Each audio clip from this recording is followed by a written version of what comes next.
अगर सरक्रीक इलाके में पाकिस्तान की ओर से कोई भी हिमाकत की गई तो उसे ऐसा करारा जवाब मिलेगा कि इतिहास और भूगोल दोनों बदल जाएंगे। मेरे साथियों, आज 2025 में पाकिस्तान को याद रखना चाहिए कि कराची का एक रास्ता क्रीक से ही होकर गुजरता है। रक्षा मंत्री राजनाथ सिंह का बयान सरहद पर आतंक की बाउंड्री को दुरुस्त करने में जुटे पाकिस्तान के लिए चेतावनी है।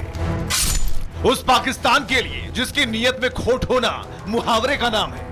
अभी आपको बताएं, भारतीय वजीर दिफा राजनाथ सिंह की पाकिस्तान के खिलाफ फर्जा सराई। राजनाथ सिंह ने अपने तर्जुमे में जरा इसको भी पढ़ के शामिल कर लें ताकि तुम लोगों की औकात याद रहे। तुम लोग करोगे सर्जिकल स्ट्राइक, तुम लोग करोगे पाकिस्तान पे हमला, ये तुम लोगों की हकीकत है। दी एंड ऑफ इंडिया।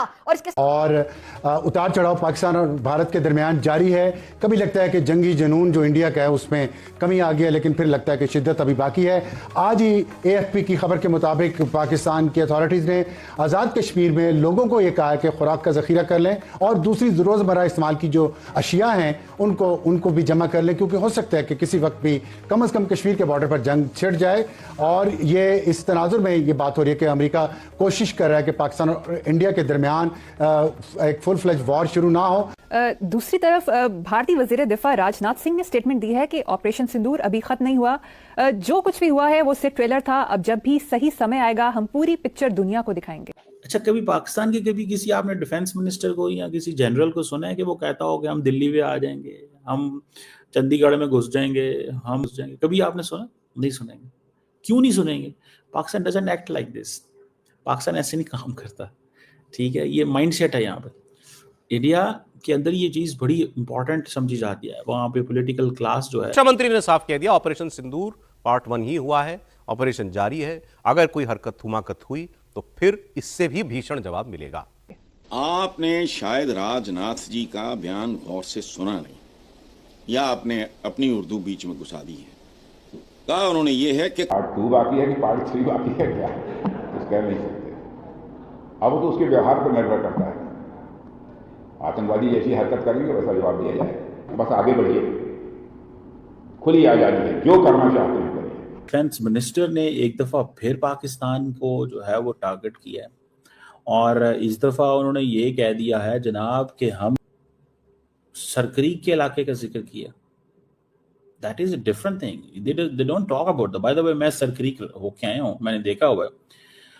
उन्होंने कहा जी कि 78 साल हो गए हैं, हमारा सरक्रीक के ऊपर जो डिस्प्यूट है that is still there. He is right, but India table पे बैठना ही नहीं चाहता। ये जो अभी हालिया वाकया हुआ है उस इनकी हुकूमत ने कहा कि हम इंडिपेंडेंट इंक्वायरी करने चाहते हैं, पाकिस्तान आप उसमें शामिल हो, अब भारत उसमें क्या करेगा। लेकिन जो मेरा सवाल आपसे पर्टिकुलर है सर, कि इस ऐसे इक़दाम पर जो कि पाकिस्तान मुसलसल फेस कर रहा है दहशतगर्दी का, ये अमल भी एक लिहाज से चलें बहुत गलत है, किसी भी इंसानियत का कत्ल। लेकिन जो भारत एकदम पाकिस्तान पे इल्ज़ाम लगाया है और जो उसने एक्शन लिए हैं सारे, उन एक्शंस में एक ऐसा एक्शन लिया है जो उसका इख्तियार नहीं था, एक तरफा उसने ये फैसला किया है उस ट्रीटी को जो 1960 में वर्ल्ड बैंक की सालिसी से हुआ था, उसे खत्म कर दिया या मुअत्तल कर दिया या मनसूख कर दिया। उस पर सर मैं ये सवाल रखना चाहता हूं कि आलमी दुनिया, वर्ल्ड बैंक क्यों खामोश है? वहां पे बड़े जो थिंक टैंक्स बैठे हुए हैं, वहां पे ऐसे आर्टिस्ट जो कि बहुत काम करते हैं, इंसानी हुकूक के लिए काम करते हैं और लोगों के लिए आवाज उठाते हैं, ऐसे ऐसे लिरिक्स लिखते हैं। वहां पे जावेद अख्तर साहब, मैं उनका जिक्र इसलिए कर रही हूं कि जावेद अख्तर साहब आपके लिरिक्स मैंने भी बड़े पढ़े हैं, आपके जो बहुत से गाने उनको हमने भी सुना, क्योंकि हम हसद नहीं करते। हम हसद नहीं करते कि क्योंकि टैलेंट अगर सरहद से पार बैठा तो हम हसद करें। टैलेंट की सर कोई सरहद नहीं होती। तो जावेद अख्तर साहब आप जरा लिखे ना, नरेंद्र मोदी साहब जुल्म कर रहे, जुल्म की दास्तानें रकूम करें, क्यों नहीं लिखते आप लिरिक्स? और हैं कि हम कराची पहुंचेंगे और हमारी इंटेंशंस अच्छी नहीं है। यार मुझे बात बताएं, हमारी इंटेंशन अच्छी नहीं। हम तो आपसे बहुत छोटा मुल्क है, आप तो बड़ा मुल्क है, आपके पास तो रिसोर्सेज हैं, पैसा है, आप तो अमीर हैं इस मुल्क, इस इलाके के, क्या कुछ है आपके पास। सो कराची आना चाहते हैं, लाहौर नहीं कराची। मुझे ऐसे लग रहा है कि ये बार बार नेवी को इंगेज कर रहे हैं। अगली दफा जो जंग है वो नेवी की होनी है, ये मैं आपको बता सकता हूं। समझदार के लिए इशारा काफी होता है, लेकिन पाकिस्तान नासमझ बनने की जितनी भी नौटंकी कर ले, पाकिस्तानी आवाम जान चुकी है भारत कहता कम मारता ज्यादा है।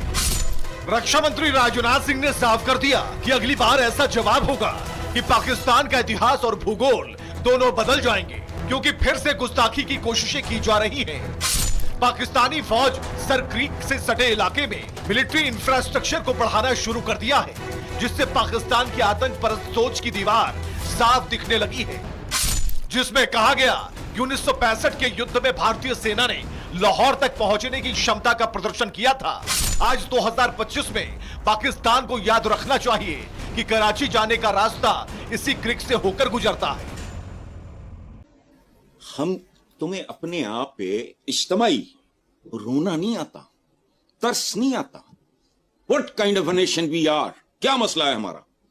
हमारे इश्यूज क्या हैं? हर बंदा एंडी लंबी लंबी जुबान, जिसको देखो मुझे कोई दिलचस्पी नहीं। दे ग्रोन अप बॉयज देखते नहीं आ रहे हैं, समझ नहीं आती क्या इशू है हमारा। Is that an issue? लेकिन नहीं, खौफजदा लोग, लालची लोग, हफस के मारे हुए लोग, अक्लों पैदल लोग। दोस्तों, इंडिया वो कहता है जी इशू रिजॉल्व करना चाहता है। इंडिया तो इंफ्रास्ट्रक्चर डेवलप कर रहा है वहां पे। मैं वो इंफ्रास्ट्रक्चर, इंडिया की एक हाई राइज बिल्डिंग उन्होंने बनाई हुई है, मुझे याद है बहुत अच्छे से। मैं वो देख के आया हूँ बिल्डिंग, वो ठीक है जी, मैं वो बिल्डिंग देख के आया हूँ। देखें, एक चीज तो डॉक्टर साहब ये समझने की है कि एक जो कुव्वत होती है, ताकत होती है, वो आपका उसूली मौक़िफ़ होता है, आपका मबनी बरहक स्टैंड होता है। लेकिन जो इस वक्त दुनिया की सूरत हाल है, उसमें सिर्फ उसूली मौक़िफ़ और मबनी बरहक स्टैंड काफ़ी नहीं होता। दुनिया उसूली बुनियादों पर इन चीज़ों के साथ खड़ी नहीं होती, बल्कि उसके साथ साथ आपके साथ कुव्वत भी होनी चाहिए और ताकत भी होनी चाहिए। तो ये अलमिया है कि हमारी जो दुनिया जिसमें इस वक्त हम रह रहे हैं, ये अमन की और फाख्ताओं की दुनिया नहीं है, ये उकाबों की और चीतों की दुनिया है। इसलिए आप उसूली मौक़िफ़ भी रखें, आप मबनी बरहक स्टांस और स्टैंड भी लें, लेकिन उसके साथ साथ आपको अपने दिफा के लिए ताकतवर भी होना चाहिए और भरपूर कुव्वत का मुजाहिरा भी करना चाहिए। इसके बगैर नहीं होगा। नरेंद्र मोदी ने अपनी पॉलिटिक्स ठीक करनी है और उसके लिए अब वो कुछ ना कुछ एडवेंचर करेगा। भारतीय वजीर दिफा राजनाथ सिंह जो है, नाज़रीन इकराम, इसने पिछले हफ्ते कहा कि सिंदूर 2.0 और सिंदूर 3.0 जो है वो दोबारा शुरू हो सकता है, और पाकिस्तान को सख्त इंतबाह नाम नेहाद जारी कर रहा है और कहता है कि पाकिस्तान ने कार्रवाई करने की अगर हिमाकत की तो पाकिस्तान को मुंह तोड़ हम जवाब देंगे, तारीख और जोग्राफिया बदल जाएगा। 19 है वो इंक्रीज कर दिया है सर क्रीक के एरिया में। If Pakistan attempts to do any misadventure, अगर पाकिस्तान कोई मिस एडवेंचर करता है, we will send a strong message. Pakistan should remember way to Karachi goes through Sir Creek. Pakistan को याद रखना चाहिए कि कराची की तरफ जो रास्ता जाता है वो सर क्रीक के जरिए ही जाता है। वक्त एक जानिब तो भारत पाकिस्तान के साथ एक और एडवेंचर की तैयारी कर रहा है और ये एक ओपन सीक्रेट है, और अब भारत के वजीर दिफा राजनाथ सिंह ने एक धमकी दी है पाकिस्तान को। भारत की सेनाओं ने अपनी जवाबी कार्रवाई में पाकिस्तानी एयर डिफेंस सिस्टम को पूरी तरह से एक्सपोज कर दिया। दुनिया को यह भी संदेश दे दिया, भारत की सेनाएं जब चाहें, जहां चाहें और जैसे भी चाहें पाकिस्तान को भारी नुकसान पहुंचा सकते। नेवी पे चले गए और वहां पे जाके इन्होंने ये कहा था कि मैं अगला जो जंग होगी वो यहाँ पे होगी। ही सेड दिस। तो इंडिया, आपको पता है, अपनी नेवी को बहुत अहमियत देता है और कहता है कि जनाब हमारे पास तो बहुत कुछ है। तो राजनाथ सिंह साहब ये जो बात कर रहे हैं, मेरा ख्याल है ये वो पिक्चर है जो आपको दिखा सकता हूँ। This was a point where he said this all. यहाँ पे उन्होंने ये कहा था कि अगली दफा हम नेवी के जरिए आपके हमला करेंगे पाकिस्तान के ऊपर। अब ये जो नाज़रीन इकराम भोज एयर बेस जो है, और उस दिन भोज एयर बेस जो है उसके ऊपर खड़े होकर ये पाकिस्तान को सख्त वार्निंग दे रहा है।